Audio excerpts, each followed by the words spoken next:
حبیب بن مطہر رحمۃ اللہ علیہ نے یا زہیر بن قین نے، چونکہ میں پڑھے بغیر سنا رہا ہوں تو نام اوپر نیچے ہو سکتے ہیں، انہوں نے اتنی بے جگری سے مقابلہ کیا کہ یقین نہیں آتا، لیکن ہماری اہل سنت کی تاریخ میں لکھا ہوا ہے کہ 200 آدمیوں کا سر اڑا کے ان کے بازو ٹوٹ گئے تو انہیں پکڑ کے عمر بن سعد کے سامنے کھڑا کیا گیا۔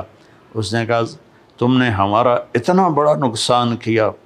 وہ کہنے کاش میرے دونوں بازو صحیح ہوتے تو میں تم سب کے سر اڑاتا۔ تو شمر نے پیچھے سے تلوار کا وار کیا اور ان کا سر اڑا دیا۔ اس کے بعد حبیب بن مظاہر جو تھے وہ شہید ہوئے۔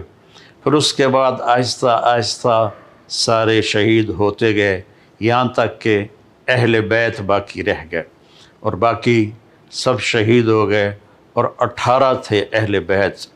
تو سب سے پہلے جو شہید ہوئے وہ امام حسین علیہ السلام کے بڑے بیٹے علی اکبر۔ وہ میدان میں اترے کہ میں ہوں حسین کا خون، میں ہوں حسین کا بیٹا، اور لڑتے لڑتے شہید ہو گئے۔ تو آپ نے ان کی لاش کو اٹھایا اور پیچھے جا کے رکھ دیا۔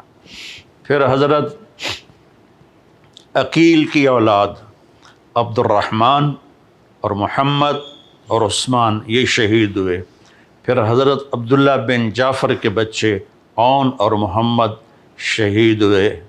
پھر بھائی شہید ہوئے، پھر عباس شہید ہوئے، پھر سب سے آخر میں حسن بن علی، حضرت حسن کے بیٹے، وہ چھوٹے ہی تھے، بڑے نہیں تھے، وہ ڈنڈا لے کے باہر نکل آئے اور چڑھ دوڑے ان پر۔ تو ایک کوفی نے کہا کہ اس بچے پر رحم کھاؤ، چھوٹا سا ہے، خوبصورت سا ہے۔ دوسرے کوفی نے کہا سر اڑا کے رہوں گا، اور تلوار کا وار کیا جس سے پورا بازو کٹ گیا۔ تو وہ گرے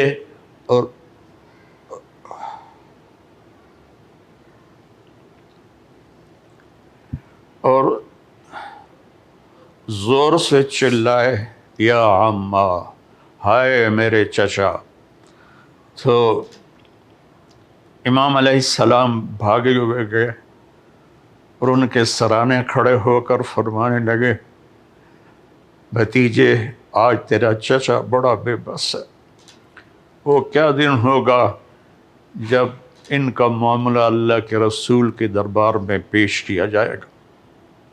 وہ ایڑیاں رگڑتے رگڑتے جان دے دی، تو ان کو اٹھا کر پھر اہل بیت کی لاشوں کے ساتھ رکھ دیا، اور پھر آپ تھک ہار کے خیمے کے سامنے بیٹھ گئے۔ اٹھنے کی بھی ہمت نہیں تھی۔ تو آپ کا چھوٹا بچہ عبداللہ 2 سال کا، وہ خود نکلا یا آپ نے بلوایا؟ اس کو گود میں بٹھایا ہی تھا کہ ابن الموقد ایک کوفی تھا، اس نے تیر مارا جو سیدھا یہاں گلے میں لگا، بچے کی آہ بھی نہ نکلی۔ یہاں دلی تو ہے نہ سنگ خشت، درد سے بھرنا آئے کیوں؟ تو یہاں آپ نے اپنے بچے کا خون دونوں ہاتھوں میں ایسے لے لیا اور آسمان کی طرف یوں اچھال دیا کہ مالک تو راضی ہے تو میں بھی راضی ہوں، ان سے بدلہ تو ہی لینا۔ تو پھر شمر نے کہا خبیث و قتل کیوں نہیں کرتے ہو؟ تو لوگ بڑے تو پھر آپ کھڑے ہو گئے، اور پھر آپ نے دائیں بائیں جو تلوار چلائی، جو اس کی زد میں آیا وہ کٹتا گیا، اور آپ زخمی ہوتے گئے، یہاں تک کہ لڑکھڑانے لگے۔ تو شمر نے کہا بدبختو قتل کرو اسے۔ تو زرع بن شریک تمیمی نے آپ کے کندھے پر تلوار کا وار کیا جس سے کندھا کٹ گیا، اور سنان بن ابی انس نے آپ کو ایسے سیدھا نیزہ مارا جو سینے میں لگا، اور آپ ایسے چت گرے۔ تو وہ آگے بڑھ کے سر اتارنے لگا تو اس کے ہاتھ کانپنے لگے، وہ پیچھے ہٹ گیا۔ تو خولہ بنت ازہا کوئی بدبخت تھا، اس نے آگے بڑھ کر آپ کا سر اتارا اور نیزے پہ چڑھا دیا، اور سارے شہداء کے سر نیزوں پہ چڑھ گئے۔ اور میں جب بھی یہ واقعہ بیان کرتا ہوں نا، میں بے بس ہو جاتا ہوں۔ تو وہ خولہ بھاگا ہوا گیا عمر بن سعد کے خیمے پر، میرا گھر سونے سے بھر دو، میں نے حسین کا سر کاٹ کے نیزے پہ چڑھا دیا ہے۔ اس نے کہا اپنی بکواس بند کرو۔